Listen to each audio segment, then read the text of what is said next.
Hey everyone, and welcome back to another video. In this video, I'm going to be going over how to invite someone to the SmartLife app. Now, this video is going to be particularly useful for individuals. Let's say that you want to give someone access to your devices on the SmartLife app. How do you actually go ahead about doing so? Now, this video is going to be short, sweet, and simple, guys. There's not going to be a lot of steps involved.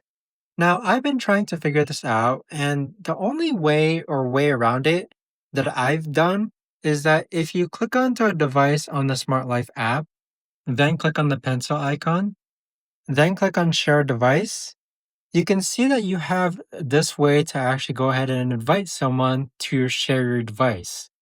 Now, this isn't the most ideal way because ideally I'd like to have someone go ahead and invite them. If you guys know of a better or easier way to actually do this, let me know in the comments down below. I would love to know. Thanks so much for watching, everyone, and I'll see you guys all in the next video.